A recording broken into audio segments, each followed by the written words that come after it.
Good afternoon, everyone, and welcome back. This is Daily Trading Analysis with a quick market update for today, Wednesday, 25th of September. Today, we got the NBA 30-year mortgage rate, and it's actually holding below 6.15, 6.13, and applications are still above average 11%. Refinance, look at this refinance, is skyrocketing. If we compare to the 3-year, it's still quite low because the rates are not yet at the values of 2022, but it's obviously that households are taking advantage of these lower rates. And another data that we got is new home sales, and the prices month over month decreased minus 4.7%. So that's really good.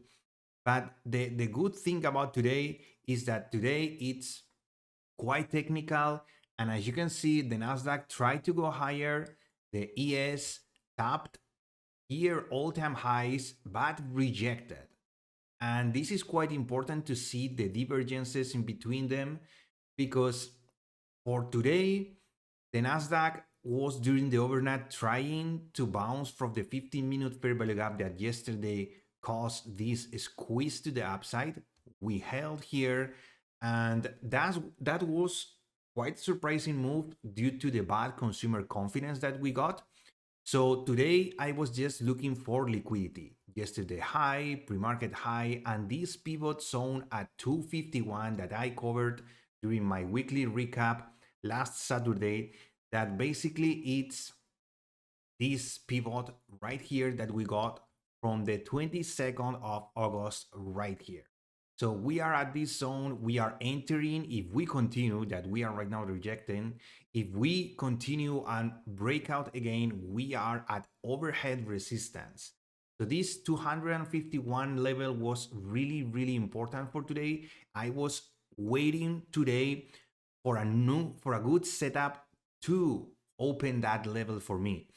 But during the overnight, basically I was watching this 5-minute inverse. I couldn't find a good entry down here. As you can see, there's certainly not good price action down here, and I had to wait. I watched this 1 minute being taken. That was really good, but I was quite concerned about the fact that we didn't tap this 15-minute consequent encroachment. I was thinking that we were building liquidity for the market to just go down, hunt, and then move up. So I was quite conservative. Remember that I told you that I'm changing after 2 big payouts. I'm changing for the rest of the year. I'm just only taking the perfect, clear entries for me. And these two were quite good. If you took these ones on the inverse fair value gap, and for this entry, I mean, this entry would have been pretty decent. The 17 points of risk, and targeting pre-market high for 65 points, 1.1 to 3.81 on risk-reward ratio. That was a good trade. If you took that one, congratulations. I was waiting and waiting and waiting for the open. And basically, right at the open, we squeezed, we took pre-market high, and I was then watching for this cleared setup, because this was quite interesting to see. This happens every single day. We took buy side. I'm not jumping here. I'm not jumping here because we got liquidity here, and this is my final target at 251. And the market just retraced to a 1 minute fair value gap. It holds the consequent encroachment, and look at this inverse fair value gap. It pushes, bounces, and then attacks the order block right here that I was watching. My entry was the confluence of this low of the inverse fair value gap. This was the first fair value gap and the consequent encroachment, and then this week on the 50% retracement almost. I mean, this was the zone. This was the zone. So my entry was here for 13 points of risk. We should not come down here. I was perfectly confident that if I were to be stopped down here, let it be. but I was pretty confident that we were going to leave this open because we were bouncing for the first fair value gap and we were treating this as the inverse. So basically the entry was here and the target was the 251. 1.4.1 to 1, excuse me, 1 to 4.58 risk reward ratio, 13 points of risk for 63 points, $1,200, and we were leaving behind, as I like to see all these fair value gaps being respected and then taking the 251. At that point, the ES basically took the all-time highs and then the chop started. And this is not an ES that is strong through all-time highs. That's why I stopped trading. I mean, this is one and only for me. This is one and only.